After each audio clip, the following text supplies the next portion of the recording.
Assalamualaikum warahmatullahi wabarakatuh. Selamat pagi teman-teman. Kembali lagi di podcast bersama kelompok 5. Sebelumnya kenalin dulu, nama aku Anggi Puja Kirani.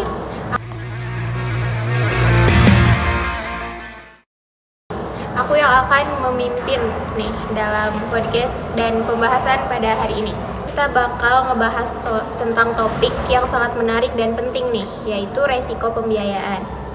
Kalau kita bicara soal pembiayaan, pasti erat dong kaitannya sama perbankan, keuangan, dan bisnis sehari-hari.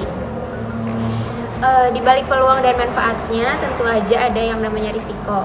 Nah, di sini kita bakal kenalan dulu nih sama apa sih pengertian dari risiko itu, jenis-jenis risiko pembiayaan, pentingnya risiko dalam pembiayaan, dan apa aja sih dampak yang biasanya muncul dalam pembiayaan. Sebelumnya saya bersama kedua narasumber kita. Sebelumnya silakan perkenalkan diri dulu. Halo, nama saya Aisyah Muhammad Isa.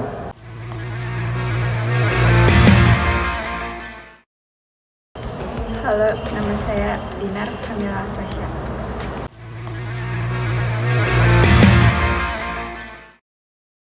Baik, langsung aja ya kita mulai ke pembahasannya. Yang pertama itu saya ingin bertanya nih kepada narasumber kita tentang apa sih pengertian dari risiko pembiayaan itu? Ya, jadi pengertian dari risiko pembiayaan itu adalah risiko pembiayaan berkaitan dengan kasus-kasus ketika probabilitas atau objektif atau probabilitas subjektif dapat ditentukan pada hasil potensial, sehingga memungkinkan untuk kuantifikasi ketidakpastian merujuk pada kasus. Ketidaktahuan secara penuh tentang hasil apapun yang potensial terjadi, sehingga membuat tidak mungkin dilakukan kuantifikasi maupun pengambilan keputusan yang rasional. Oke, baik. Sangat mudah dipahami ya, teman-teman. Selanjutnya kita ke pembahasan kedua, yaitu tentang jenis-jenis risiko pembiayaan. Kira-kira apa aja nih?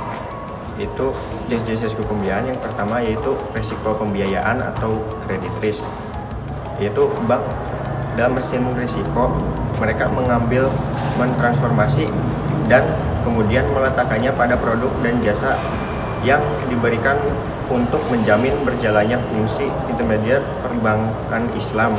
Bank Indonesia membuat satu ukuran kinerja bank syariah, yaitu rasio FDR atau Financial to Deposit Ratio. Yang kedua itu ada risiko pasar atau market risk. Risiko pasar yaitu risiko kerugian yang didapat dalam produk yang dialami bank melalui portofolio yang dimilikinya sebagai akibat pergerakan harga pasar yang tidak menguntungkan. Yang ketiga itu risiko likuiditas atau liquidity risk. Likuiditas itu dapat didefinisikan sebagai kemampuan bank untuk dapat memenuhi kebutuhan dana atau cash flow dengan segera dan dengan biaya yang normal. Yang keempat ada risiko operasional atau operational risk. Risiko operasional yaitu risiko akibat kurangnya sistem informasi atau sistem pengawasan internal yang akan menghasilkan kerugian yang tidak diharapkan. Yang kelima ada risiko hukum. Risiko hukum adalah risiko bank yang menanggulangi kerugian sebagai akibat adanya tuntutan hukum. Oke, jadi sekarang aku mau tahu nih tentang apa sih pentingnya risiko pembiayaan dalam kehidupan sehari-hari. Pentingnya risiko pembiayaan kan yang pertama itu kan ada perlindungan terhadap kerugian finansial. Itu tuh memiliki peran penting dalam memberikan perlindungan terhadap potensi kerugian finansial.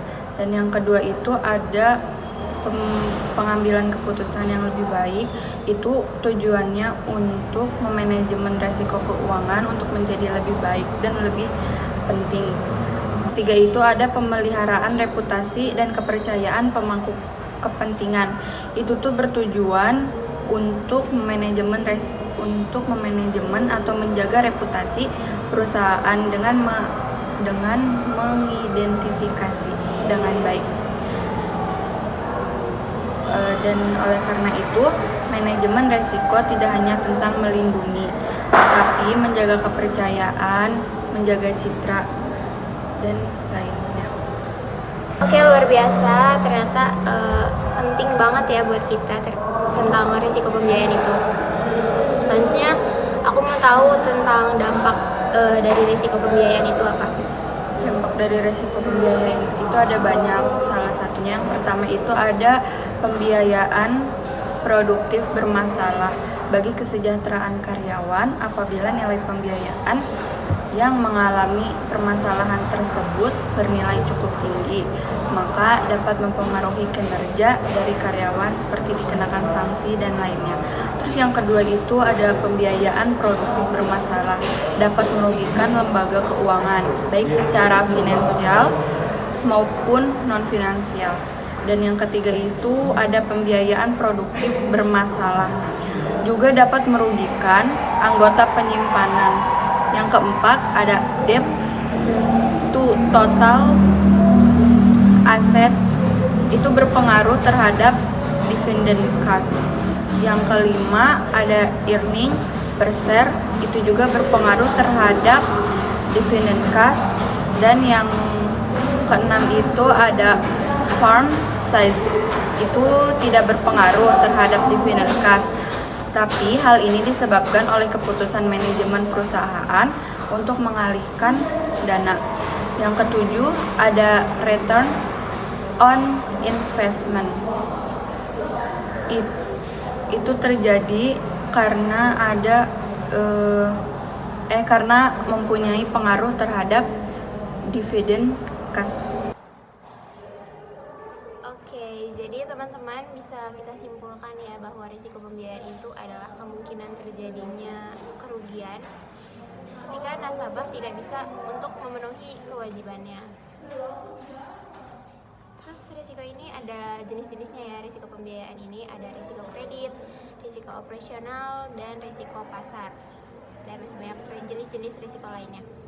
Terus kenapa risiko pembiayaan ini penting? Karena kalau tidak dikelola dengan baik tentunya bisa merugikan pihak kita atau pihak bank dan bikin kepercayaan masyarakat tentunya turun.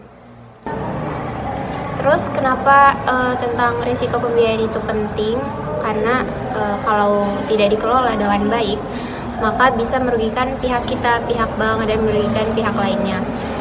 Terus juga bisa bikin kepercayaan masyarakatnya turun dan bahkan juga bisa berdampak bagi perekonomian luas. Gitu. Makanya pengelolaan risiko itu sangat penting supaya kegiatan pembiayaan itu bisa tetap sehat, lancar, dan berjalan dengan baik. Gitu. Baik teman-teman, jadi kita sudah selesai nih membahas tentang apa sih risiko pembiayaan itu, jenis-jenis risiko pembiayaan, pentingnya risiko pembiayaan, dan juga dampak risiko pembiayaan itu. Dari pembahasan tadi kita bisa belajar banyak ya bahwa dalam setiap pembiayaan itu pasti selalu ada risiko yang perlu dikenali, dipahami, dan dikelola dengan bijak.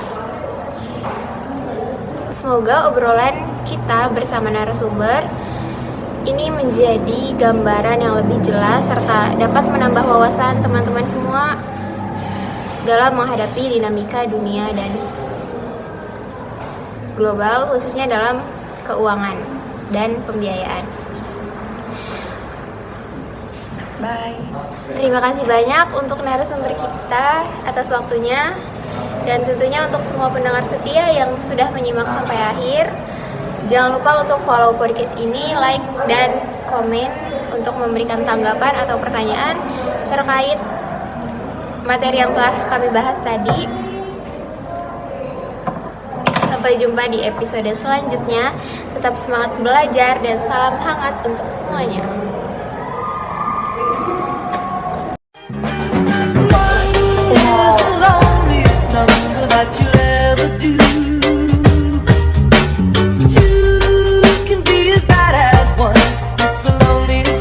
This is the number one. One is the loneliest number that you'll ever do.